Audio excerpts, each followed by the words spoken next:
النهارده يا بنات عندنا فيديو دايما اصدقائي بيحبوه جدا. عاملين النهارده فيديو مشتريات، عاملين مشتريات النهارده للمطبخ. ان شاء الله يا رب الفيديو بتاعنا يكون خفيف على قلبكم ويعجبكم. يا ريت تخليكم معانا لاخر الفيديو، هنوريكم مشترياتنا وكمان هتعرفوا اسعارنا النهارده كانت الحمد لله اسعار جميله جدا. يا رب تعجبكم. يلا بينا نشوف الفيديو بتاعنا، يا رب يعجبكم. السلام عليكم ورحمة الله وبركاته، ازيكم يا اصدقائي؟ احنا النهاردة جايين في فيديو خفيف جدا وبسيط. حابة اوريكم مشترياتي للمطبخ. انا لسه ان شاء الله ناوية اجيب شوية كمان طلبات تانية قبل رمضان. زي ما انتم عارفين كل سنة وانتم طيبين، رمضان داخل على الابواب. محتاجين اطباق كتير لعزوماتنا، ومحتاجين كمان شوبات عصير كتير. فانا النهاردة طلعت كده جبت حبة حاجات بسيطة وقلت اوريها لكم.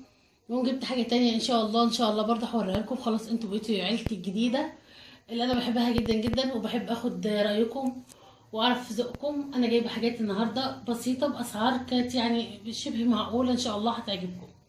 اول حاجه احب اوريها لكم طبعا، نبدا كده بالمصحف الجميل اللي انتوا شايفينه ده. المصحف ده طبعا احنا جايبينه. انا عندي مصاحف كبيره وكتير، بس المصحف ده خصيصا عجبني جدا كحجم. ما شاء الله عليه. الستاند بتاعه زي ما انتم شايفينه كده. الستاند ده كمان ممكن تخليه، لو كنت قاعده مثلا على كرسي عالي او كنبه، ممكن من هنا بطول الستاند بتاعه. وممكن برضو بخليه بالطول ده زي ما تحبي. ما شاء الله عليه. شايفين جمال المصحف؟ بسم الله ما شاء الله ولا حول ولا قوة الا بالله. طبعا بنعمل تعايل كلنا. المصحف بتاعها يعني شوية مثلا بدأ يتقطع مننا من كتر اللي بيقروا كده. تحاول تلحق تجيب لها مصحف قبل شهر رمضان. انا جبت المصحف الجميل جدا، انا مبسوطة اكتر حاجة مبسوطة بيها المصحف الجميل ده بالاستاند بتاعه كمان مريح جدا. تقدري تحطيه في اي مكان، الاستاند تطوريه تقصريه. طبعا ده ليكي حرية الاختيار. دي اول حاجة كنت حابة ان انا اوريها لكم، وكمان بفكركم بيها. المصحف الجميل جدا، انا النهارده فعلا سعيده بيه. ده اول حاجه. احنا خلاص كده، وكمان هقول لك على سعره، بس الاسعار هخليها في النهايه. كل حاجه. دي كوبايات عصير زي ما انتم شايفينها. انا جبت 12 كوبايه عصير، شكلها ذوق كده ورقيقه. انا اعجبت بيها برضو، لان طبعا انا من الناس اللي بستهلك كوبايات كتير كتير بمعنى الكلمه. يعني فعلا احنا الناس بتقول بتاكل عيش، احنا بناكل كوبايات. بنكسر كوبايات ما اقولكمش قد ايه. انا هنا كمان جايبه الفناجيل دي جميله جدا برضو، عجبت بيها.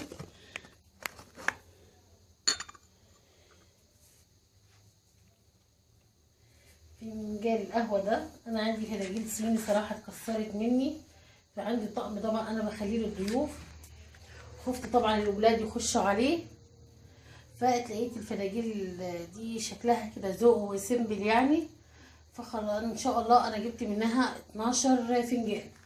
في 12 ده 6 دخلوا المطبخ، والستة دول لسه قاعدين بالعلبة بتاعتهم.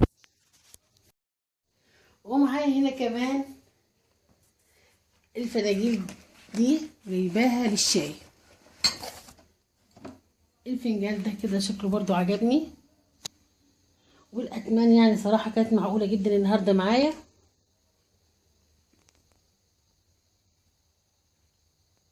فأنا جبت برضو منها 12 فنجان للشاي. دخلوا 6 منهم المطبخ، ودول الستة التانيين اللي هم لسه ما دخلوش المطبخ، يمكن يخشوا قريب الله أعلم طبعا. وكمان أنا بحب دايما طبقة الفاكهة. بسم الله. انا عندي منها طبقة الفاكهة دي. طبق الفاكهة ده انا موجود عندي منه، فبرضه اول ما شفته جبت 2 تاني. لان طبقة الفاكهة بحب دايما يعني اغسل الفاكهة كلها وبرصها في الاطباق اللي بحطها في التلاجة، اللي بحطها على السفرة. يعني بحبها صراحة. يعني كمان ممكن بيكون عندي ضيوف، فاحنا عندنا هنا الضيوف ممكن يعني بيبقى في الصالون في الانتريه بنقسمها. انا هنا جايبه طبقين للفاكهه، وجايبه كمان الستيكر الجميل ده، ان شاء الله انا ناويه هحطه في المطبخ ورا البوتاجاز. عندي الحته اللي ورا البوتاجاز صراحه دايما بتوسخ وبتبوظ من السليز زي ما انتوا عارفين وكده. فانا ان شاء الله ناويه هعمل منه ورا البوتاجاز ان شاء الله ابقى اوريه لكم. وكمان جبت الطاسه الجميله جدا جدا، ما شاء الله عليها، طاسه جميله، هي فعلا طاسه عملاقه، بس المقاس ده مش موجود عندي خالص. وكمان اول ما شفتها قلت لا دي يعني بصوا زي حله كده ما شاء الله عليها كبيره. فعلا الطاسه دي جميله، انا عجبت بيها، وان شاء الله هنعمل مع بعضنا اكلات جميله جدا جدا بيها. وزي ما انتم شايفينها غويطه قد ايه وجميله كمان، وهي الومنيا، فالالومنيا بتاعتها كمان نوعها كويس جدا. وكمان جايبه قالب الكيك الجميل جدا ده، انا عندي قالب كيك بس عندي واحد غويط، بس ده كده تحسيه واسع كده يعني شكله عجبني صراحه زي ما انتم شايفينه كده. انا جبت قالب الكيك ده برضه هنعمل مع بعضنا انواع كيك كتير جدا جدا طبعا في رمضان. بنحب حلويات كتير، لان الحلويات زي ما كلنا عارفين بتدي طاقه. فاحنا هنبدا نعمل حلويات كتير في رمضان، يلا استعدوا سخنوا معايا، هنعمل حاجات جميله جدا عشان طبعا نزود الطاقه في جسمنا كده ونبقوا ايه بصحه تمام. وطبعا عشان خاطر غزوات رمضان فانا شفت هوريها لكم، انا فعلا اعجبت بيها جدا، اللي هي شنطه معالق وشوك. شنطه المعالق والشوك دي انا شفتها فصراحه اعجبت بيها. المعالق كلها زي ما انتوا عارفين طبعا الشوك والسكاكين كتير في البيت، بس انا حابه يكون عندي شوك وسكاكين جديده عشان خاطر عزومات رمضان، واحيانا بتحرجي لما تكوني عندك شكل وشكل في الشوك والسكاكين. فانا جبت الطقم ده، انا جايبه علبتين. هنا العلبه المقفوله دي نفس الشكل بالظبط ونفس البتاع، عشان خاطر يبقى عندي من كل، هفتحها لكم برضو عشان يبقى عندي من كل نوع دستة، يعني 12 شوكة 12 سكينة، والمعالق الصغيرة والمعالق الكبيرة. دي محتويات العلبة او الشنطة، جبت 2 عشان يبقى من كل حاجة دستة. وكمان جبت الشوب الجميل جدا ده، الشوب ده على فكرة يعني الموديل بتاعه قديم بس صراحة عملي جدا جدا، والازاز بتاعه جميل، فانا جبته زي ما شايفين. ثمنه كمان مكتوب على الكرتونة. الغطا ده فين؟ اكيد عمر طبعا، ايه عمر ابن الصغير اكيد طبعا هو اللي خد الغطا مفيش غيره. الشوب ده جميل جدا، وكمان الازاز بتاعه برضو جميل. واحنا جايبين الحاجات دي طبعا عشان العصير رمضان. انا بعد ما جبته صراحه كان ثمنه تحفه، فان شاء الله ان شاء الله ناوي اجيب 2 تاني ان شاء الله. بصراحه بتجيب الشوب البلاستيك يعني صراحه مش عملي ابدا، وبيتكسر بسرعه، وكمان غير ان هو بيتكسر بيطفي كده منظره مش بيبقى ايه كويس. وكمان عجباني جدا الطقم التوابل ده، على فكره مشهور جدا. جبت برضو مني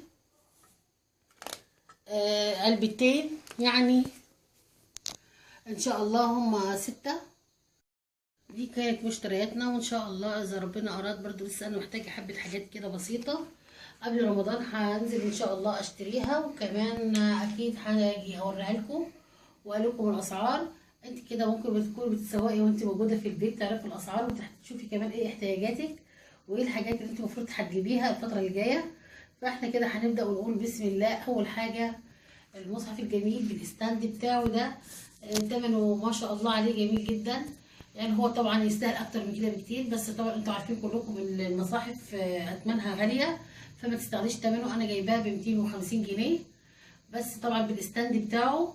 والمصحف زي ما انتوا شايفينه حجمه كبير جدا، بسم الله ما شاء الله عليه. طبعا احنا كلنا لازم نشوف حكايه المصحف ده، كلنا المصحف بتاعها مش موجود، لازم تجيب لها مصحف كده جميل وتستعد لشهر رمضان. وكمان جايبه الكوبايات الميه دي، الكوبايات دي 12 كوبايه برضو ثمنهم معقول، انا شايفاه ب 30 جنيه، يعني الستة ب 15 جنيه. وكمان الفناجيل القهوه ال6 جايباهم ب 20 جنيه، لان ده من الاطباق بتاعته. وكمان معايا اطباق الفاكهه اللي انتوا شايفينها قدامكم دي. طبق الفاكهه انا جايباه ب40 جنيه. كده معانا كمان فنجان الشاي، برضو فنجان الشاي ده عشان خاطر من غير اطباق. الدستة بتاعته اللي هي 12 ب40 جنيه، ب40 جنيه. الستة ب20 جنيه. وكمان معايا الستيكر اللي احنا بنلزقه في الحيط ده، يعني توب كامل 35 متر، انا جايباه ب60 جنيه. كده احنا معانا الطاسة الكبيرة الغويطة الممتازة دي الجميلة، دي انا جايباها ب100 جنيه. وكمان قالب الكيك الجميل ده انا جايباه ب40 جنيه. معايا كمان الشوب اللي قدامكم انا جايباه ب14 جنيه. وكمان طقم التوابل الجميل جدا ده، ده الستة منه ب30 جنيه، يعني العلبة فيها 3 ب15 جنيه. كده احنا معانا بتهيألي اخر حاجة اللي هو طقم الشوك والسكين. على فكرة ده الخامة بتاعته جميلة جدا، استانلس، فهو شوية غالي بس صراحة يعني نوعيا نوعه كويس جدا وتقيلة. السكينة بتاعته تقيلة صراحة وجميلة جدا، وكمان المنشار بتاعها حادد جدا، يعني جميلة جدا للأكل. والشوكة بتاعتها برضو نفس القصة تقيلة واستانلس، يعني الخامة بتاعتها جميلة جدا. والمعالي زي ما انتم شايفينها العلبة الواحدة ب100 جنيه. أنا جايبة اللي هي العلبتين من كل نوع 6، يعني ب200 جنيه، اللي هي علبتين الشوك والسكاكين. هي صراحة نوعيات جميلة جدا، وإن شاء الله يا بنات تكون المشتريات بتاعتي جميلة ويا رب تعجبكم. وبحب جدا أشوف كومنتاتكم، بتفرحني وبتسعدني لأنكم انتوا كلكم اصدقائي وحبايبي بتقولوا لي كلام جميل جدا. يا رب يسعدكم زي ما بتسعدوني. يا بنات اشوفكم على خير، يا ريت تعملوا لنا لايك وشير واشتراك في القناه. السلام عليكم ورحمه الله وبركاته.